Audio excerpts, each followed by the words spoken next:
Dracula, Chapter 5. 3 days later, Lucy was pale and weak. The marks on her neck had not healed. Mina was worried. "What is wrong with her?" she asked Dr. Seward. "I don't know," he said. "It puzzles me, but my old friend Van Helsing is coming. He is a very good doctor. He knows about many, many different kinds of sicknesses. Maybe he can tell us what is wrong with Lucy." "I hope so," said Mina. "I will think about her every day while I'm away." Mina was going to meet Jonathan. He was in a hospital in Hungary. His letter said that he had been there for many weeks.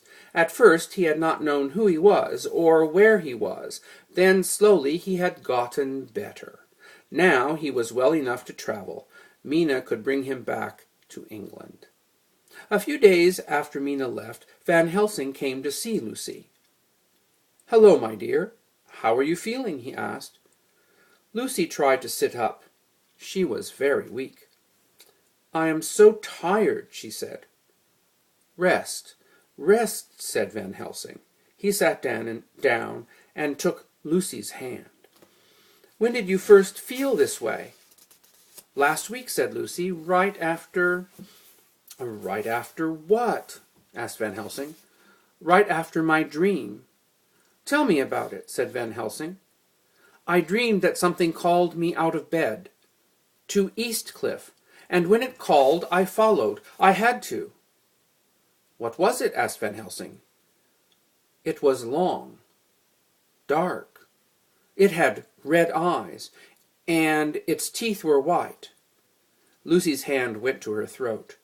Her eyes closed. "Such a strange dream," she said. Then she slept. Van Helsing saw the marks on Lucy's throat. "Oh, no," he whispered. "Can it be true?" He rushed out of the room and found Dr. Seward. "I must go home," he said. "I think I know what is wrong with Lucy, but I must look at my books to be sure. Until I come back, stay in Lucy's room at night. She must not be alone after dark." That night, Dr. Seward sat in Lucy's bedroom. He tried to stay awake, but he couldn't. Before long, his eyes closed. Soon after he fell asleep, a big bat came to the window. Its wings knocked at the glass. It wanted to come in. Lucy woke. When she saw the bat, she got up. She opened the window. The bat flew into the room. Then it changed into Dracula. "You are mine," he said to Lucy. "Yes," she answered. Dracula bit Lucy's neck. He drank her blood. Then he turned into a bat again and flew away. The next morning, Dr. Seward woke up and looked at Lucy. She was almost dead. He sent a telegram to Van Helsing. It said, "Come at once. Lucy is much worse." Van Helsing returned and looked at Lucy's still white body. "She needs blood," he said, "right away." Arthur, Lucy's boyfriend, came to help. "I will give her all the blood she needs," he said. "Thank you, Arthur," said Van Helsing. "It may save her life." Van Helsing quickly took blood from Arthur. Then he injected the blood into Lucy's arm. After a while, Lucy's cheeks turned pink. She moved. Then she opened her eyes. "Arthur," she said, "when did you come?" "This morning," said Arthur, "when I heard how sick you were." "Arthur has helped to keep you alive," said Van Helsing. "Now we must do a few more things to help you."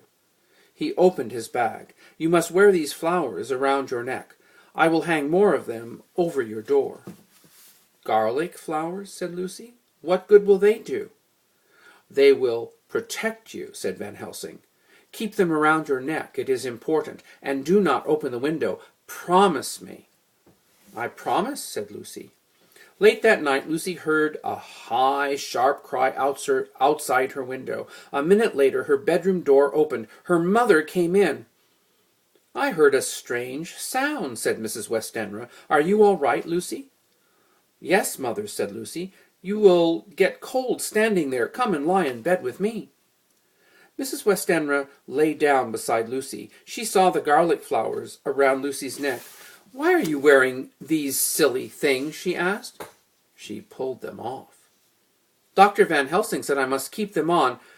There was a loud crash at the window. A big wolf broke through the glass. It showed its teeth with a growl. Mrs. Westenra screamed. She fell back on the bed, suddenly still. "Mother!" cried Lucy. Mrs. Westenra did not answer. She was dead. Then the wolf at the window changed into Dracula. "Come," he said. "Come to me." Lucy had to obey. She went to the Count. He drank her blood, and then he was gone. The next morning, Van Helsing and Arthur stood over Lucy's bed. "I cannot believe it," said Arthur. "Mrs. Westenra dead? Lucy dying? It is terrible." "Yes," said Van Helsing, "it is terrible. Mrs. Westenra's heart was weak. She died of fright, and Lucy is being killed by something that is not human. By a vampire." "What?" said Arthur. "Do you mean to say that vampires are real? I thought they were only in stories." "They are real," said Van Helsing, "and they are very dangerous." Suddenly Lucy's eyes flew open. She saw Arthur, and a smile came over her white face. Now she had fangs instead of teeth. "Arthur," she called. Her voice was low and hungry. "Come to me. Kiss me." Van Helsing held Arthur back. "It is not safe to touch her," he said. "She is no longer human." Arthur did not want to believe it. He ran to Lucy, but she fell back, dead. Slowly the red marks on her throat went away. A look of peace came over her face. "She can rest now," said Arthur. "It is over." "No," said Van Helsing. "It is only the beginning." "What do you mean?" asked Arthur. "We must drive a stake through her heart," said Van Helsing, "or she will rise from her grave." "No," cried Arthur, "I will not allow it." "My friend, you must change your mind," said Van Helsing, "or Lucy will walk the earth forever as a vampire."